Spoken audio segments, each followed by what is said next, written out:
finishing the social obedience and social compliance, we're going to discuss behaviors. Some of them are pro-social behaviors, and some they are interesting to see why they're happening. That is part of chapter 4 of the textbook, and at the bottom here I will put chapter 4. At the bottom of this page I will put chapter 4 when I am able to scan it. At the moment that's the PowerPoint slides, the slides of the PowerPoint I'm using for the presentation. So going to week 4, we are going to discuss pro-social behaviors and why people help. We're going to discuss the bystander effect and who people choose to help and why. You need to finish the learning activities 4.3 and 4.7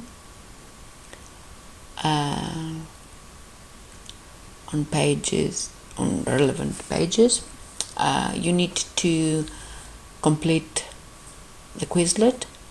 It's not on the bystander effect, which is like an experiment and an interesting perception of how people are choosing to benefit or not, and it is related to the social exchange theory that is actually discussing that humans, as part of a social context, they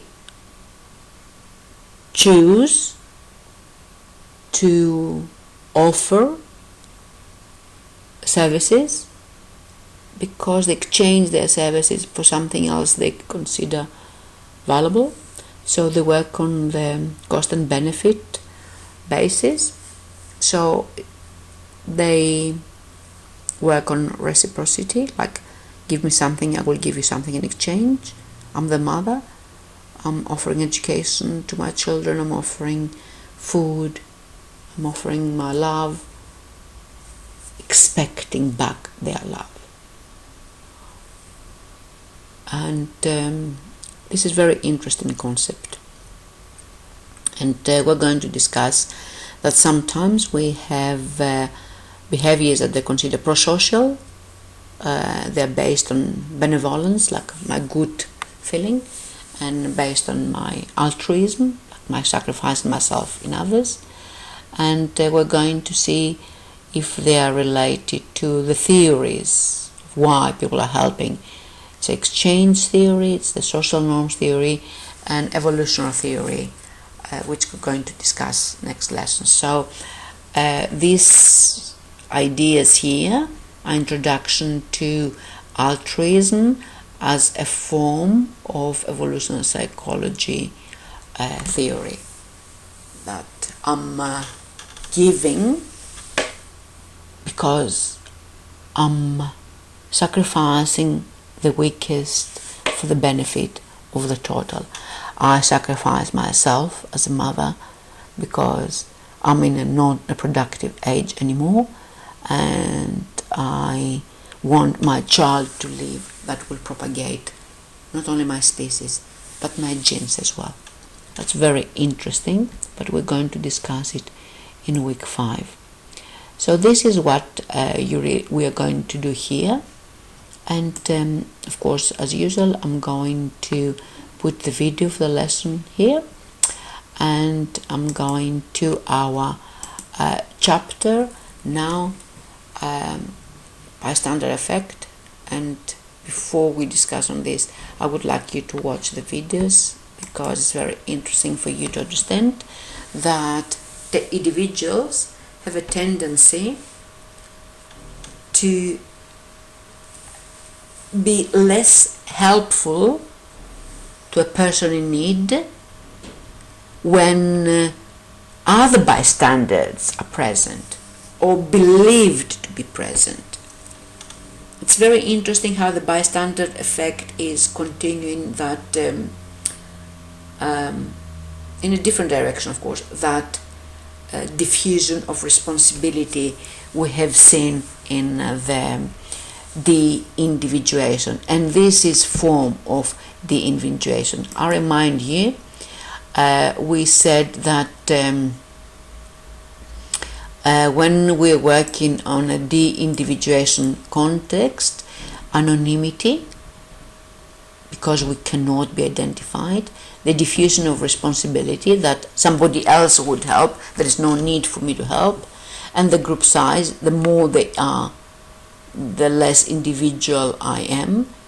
These factors for individuation that actually impact on group thinking and obedience, it's interesting how they actually affect humans when they behave in a social context with a bystander effect.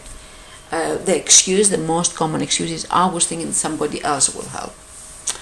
So the greater the number of the bystanders, the less likely is for anyone to help.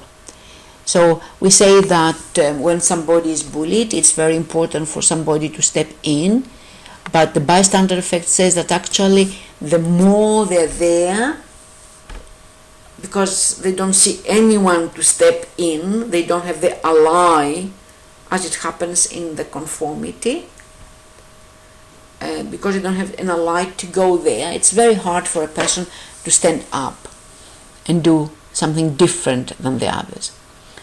Again, the diffusion of responsibility is very important, but I understand how we have diffusion of responsibility when somebody tells you kill someone and you kill because your life, but when somebody is telling you help someone, or you see somebody who is in need of help and you don't step in helping, that's a huge discussion about the human species.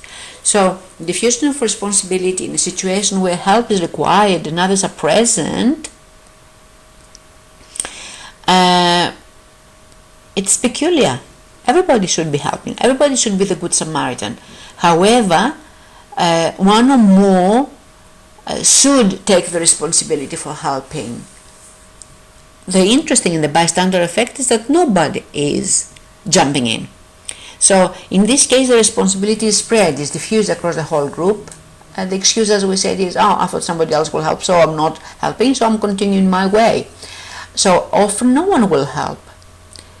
And this is very, very, very interesting, as it has happened in a case very well known, the Kitty Genovese case. I want you to watch the video first on the site. It's very interesting that in New York City, Kitty Genovese was sexually assaulted and stabbed 8 times. The attack lasted 45 minutes. People were hearing screaming, but nobody was stepped in to help her. The killer was scared twice by Kitty's screams and struggles, was saying, he stabbed me, help me, help me. 38 people listened, nobody stepped in.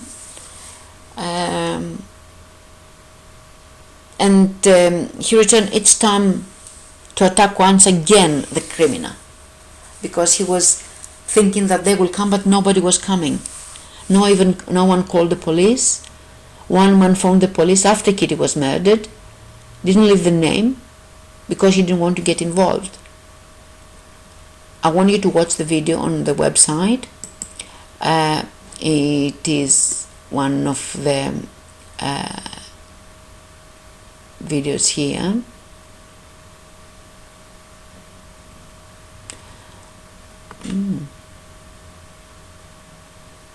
Sorry, I thought I have put the Kitty Genovese, but I will put the videos here. So I will put the videos here, and sorry. And we are going to continue on that.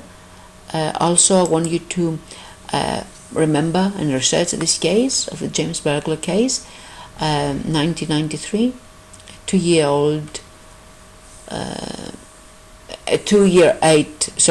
8-year-olds killed 6-year-old. 38 witnesses saw these boys dragging the toddler who was sexually abused and killed.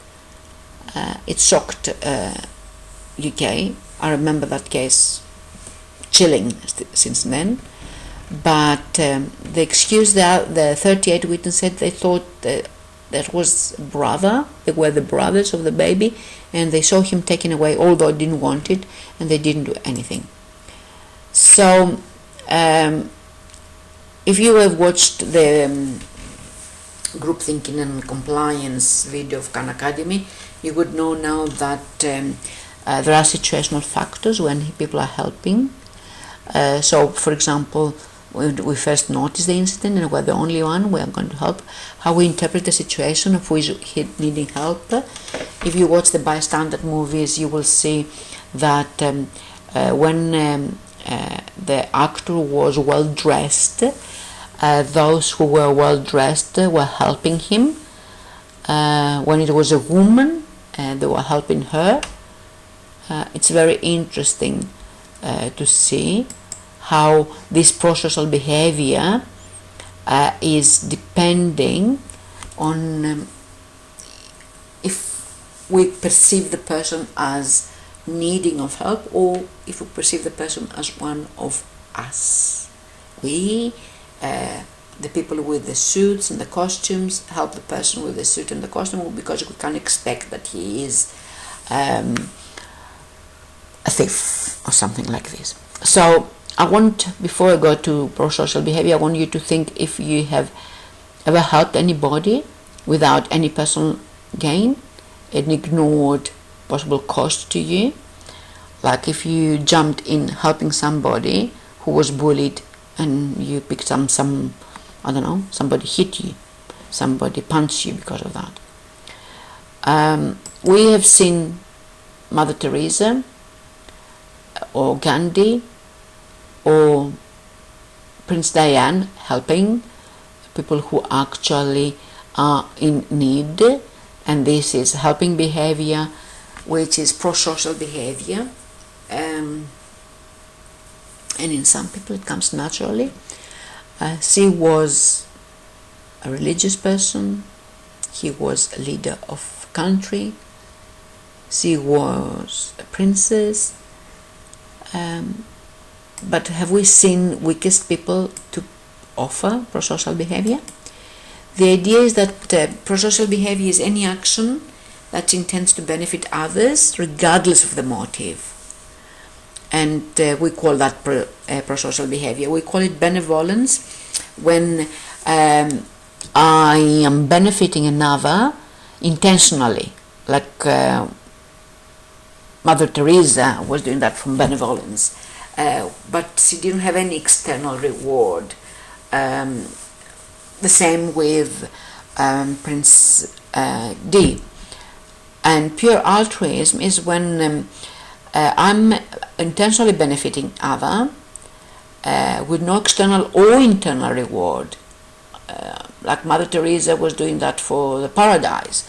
But when I'm doing things with no internal reward, sometimes getting punished, then I am actually helping the most, and I'm considered altruistic. So the theories on why people help, they are very close, but we need to understand the difference between each one of them. The social exchange theory, which believes that we are helping because we have a benefit. It's like a benefit and cost analysis. The social norms, it is a little bit close because it says that I belong to a group, I need to care for my group. And the same with evolutionary theory, I belong to a group, I need to continue my genes, I need to continue the survival of my species, that's why I help those who are mine. In this lesson we're going to do, because they're too much, we're going to do social exchange theory and social norms, and we're going to leave for later the evolution theory. So social exchange theory believes that the person is weighting the personal and social costs for myself against the benefits associated with helping. So what will cost me to help this person, and what benefits I will get from that? So I maximize my rewards and minimize my costs. That's the idea of the social exchange theory. Therefore, helping somebody is disguised self-interest. I'm caring for myself. That's why I'm caring for my child. I'm feeding my child, and I'm giving her property, and I'm giving her education, so when I get older she will look after me. Giving makes us feel better for ourselves, philosophy, but I feel I'm a good person, I'm better than the others. And the funny thing here is that we end up helping more those who are attractive. That's interesting. And the babies, and it goes very close to the evolution psychology there, but that part is always interesting to my mind. So we need to reduce the tension about the event when we see the positive, the light at the end of the tunnel for us. So for example, I want to show the example I have in the notes there. I want you to tell me, if you see somebody screaming and you respond telling them to shut up, what is the application of the social exchange theory there? What do you earn when you say somebody to shut up, when you scream them? The main idea is that although individuals are constrained by role expectation, although I'm a mother, I have to do something for my child, I'm a daughter, I have to do something for my parents, I act within each role to maximize the benefits I receive and to minimize the costs. So for example, as a mother, not all mothers are given like 10 houses to their kids and education to Harvard or a very expensive wedding, because they can afford it, because they can save money for themselves to go holidays. That's the cost and benefit analysis. As a daughter, I look after my parents, but I'm thinking, okay, if I look after you, mom and dad, and my brother is not going to look after you, don't I deserve more part of the inheritance? So again, it's the cost and benefit. I dislike predominantly this picture because it's sexist. Like the woman wants a child and a house, like is not able to get work. But this is very important to understand that we are constrained by role expectation. So according to your book, if you read it, younger women are marrying older men because they are rich, just because they're thinking that this way they will look after their kids by getting property, money and a home. It's very interesting. And it's part of the exchange and the evolution psychology. Again, the social exchange theory is psychology theory and attempts to explain the social factors that influence how individuals interact within a reciprocal relationship. I give you something, you give me back something, and the behavior, it's my profit, equals to the reward of the interaction, take away the cost of the interaction. So my behavior, it's always my profit. So am I helping? What's the reward of the interaction? Will be a hero? Take away the cost of the interaction. Will I be hurting a lot because as a hero I was punched? Social behavior is linked to behavior psychology, and Skinner, when he conducted his experiments on the operant condition, he used consequences to modify the occurrence of the and former behavior. So he was interested in see how the humans actually were behaving when they were going to be benefited. In his experiment, the pigeon every time was asked to turn and was turning, was getting food. The humans, every time they act in a social exchange and offer something, they get a reward. And every time they get a reward, they modify their behavior because they're conditioned. They use the consequence of I was rewarded, and they continue doing the same behavior again and again and again. So if the benefit for me, be considered a hero, is so important to me, I will demonstrate more and more and more heroic activities because that's my reward. I'm proud. It's the profit of my behavior. So this is actually, although it is in a social context, actually becomes a learned experience, engraves into the brain and continues the same behavior, and the person is conditioned in this way to repeat the same situation. So again, we have a rate of behavior that repeats again and is reinforced, and this is the satiation of the behavior. So sometimes people repeating a behavior and they stop making a behavior, and then later making again that rewarding to them behavior.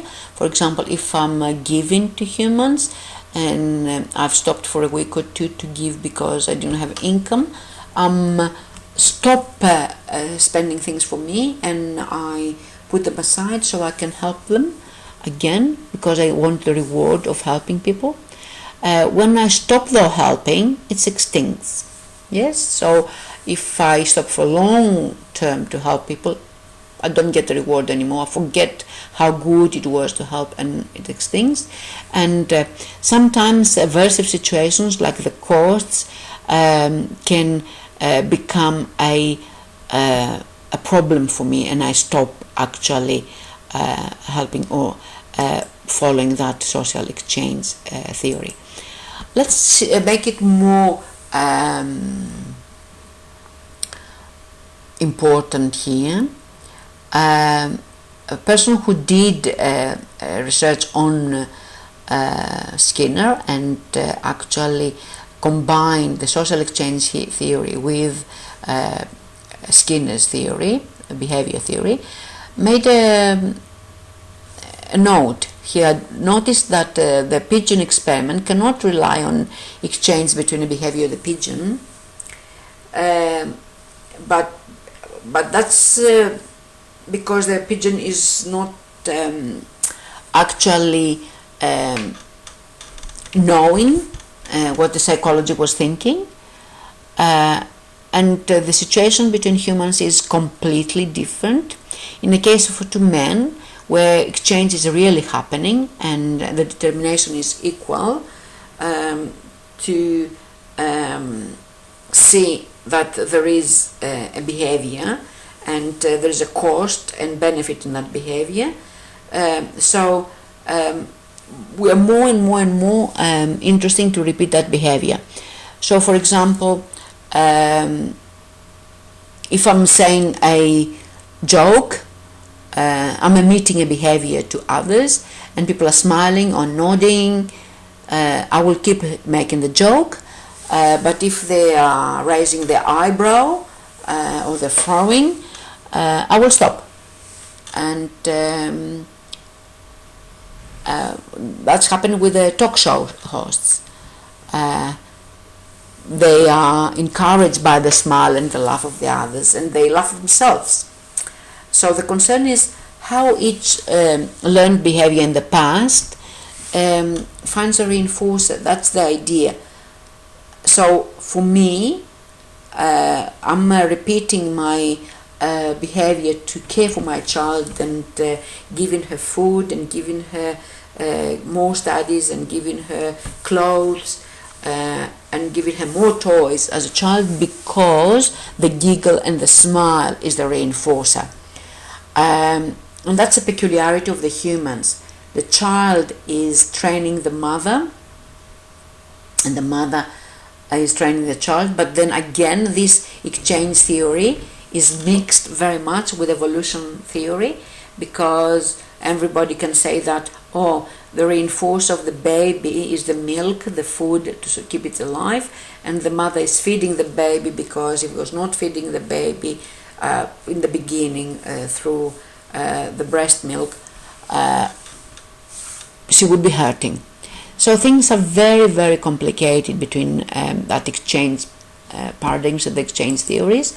There are stages of exchange theory. There is the sampling, the bargaining stage, the commitment, and the institutionalization, where in the beginning the costs and rewards are associated with others and explored. So I say, if I help you, what I'm going to get, and then I'm bargaining and I'm negotiating what's the reward. Is it good for me? Do I help with?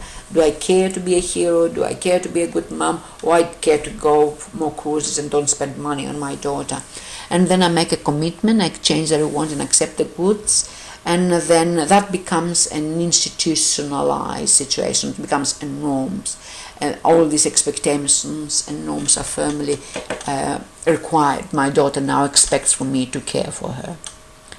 It's interesting to see how the exchange theory is happening in the family, but I'm putting these examples here because I want them to discuss later with regards to evolution theory. So in the social exchange theory, explain how the couples marry and divorce and have children and make major purchases, decisions like house and vehicles, or relocate the family to a new city because they have a new job. According to the exchange theories, we are individuals who are motivated out of self-interest to make these decisions based on maximizing our rewards and profits and minimizing our costs. And I want you to discuss and think, what am I doing? How maximizing my reward and my profit and minimizing my cost when I buy a house? This is something I want you to discuss for the class. And the key assumptions of the social theory is something you really need to go through.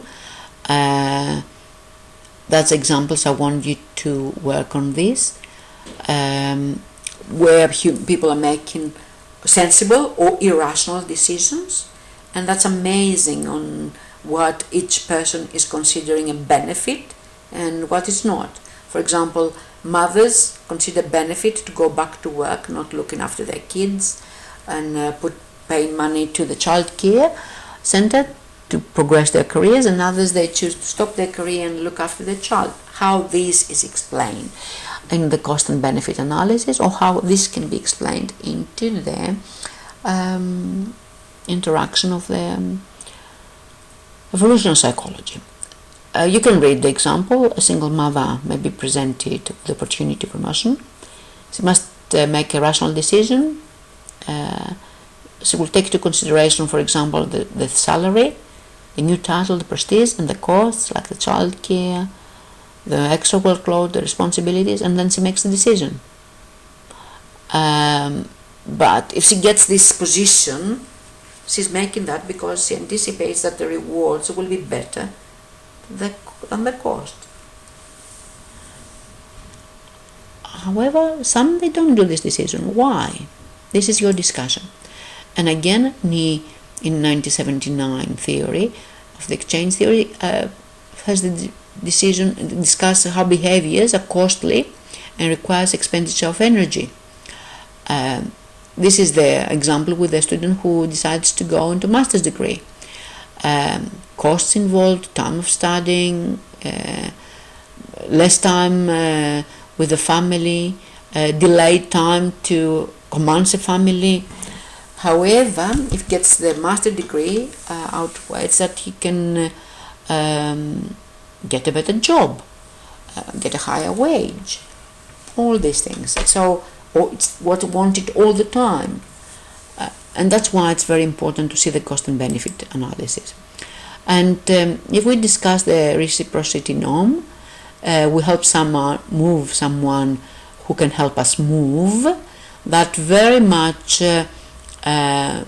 meet the social exchange theory. For example, my neighbors repair my lawnmower and I make him a pie, give him a pie. So this is a not costed benefit, but it's expected. It's a norm in my society. So the social responsibility norm is another norm that's very important. We help the dependent, and because he's depending on us, we don't expect them to reciprocate. However, that's, for example, why people are helping their children more than we should do. People are helping you through schools, and they probably you don't give them back money when they do that, or you work and you use your money from work, not from the family expenses, but for your own expenses. So it is okay, it's nice, it's not expected for you to help. The same way we help the handicapped, the elderly, the animals. So this is what I want you to understand. The reciprocity norm is when we help each other, so help us. And the social responsibility norm is when we should help others that depend on us. Social norms are based rules. So these norms are unwritten custom laws, traditions between family members, between our peers, the leaders of the group who belong, other people in the community, in the culture, in our religion group, amongst teachers and students. So many social norms are not written, and they are followed by everybody. And this is what I would like you to do as activity. I have reminded you that we used to do group thinking, and I told you that we would need that norms. I want you to go and see how some norms we are following.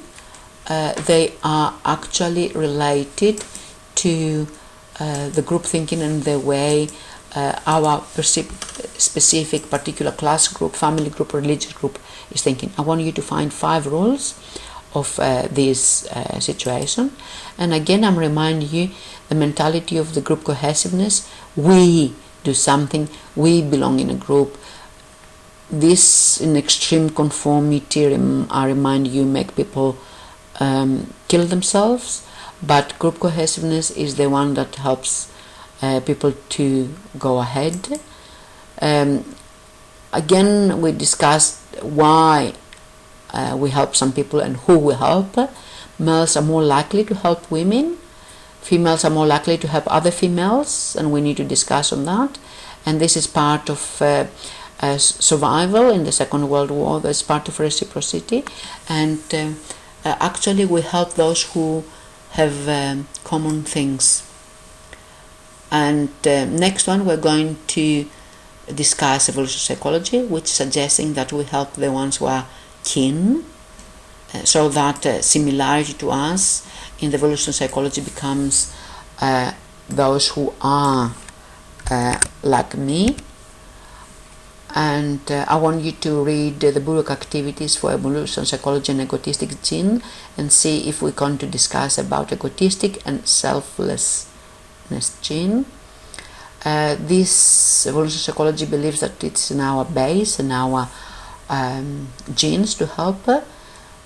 So we help those who are like us more often with reciprocity. So we help them because we know, like us, they will act like me, and they will behave like me, and they will return it back to me. Thank you for watching this. That's longer than the other ones, but depends on the lessons and how they can break them. So you can read the information here if you want more understanding, and we will see it soon for the next chapter and last.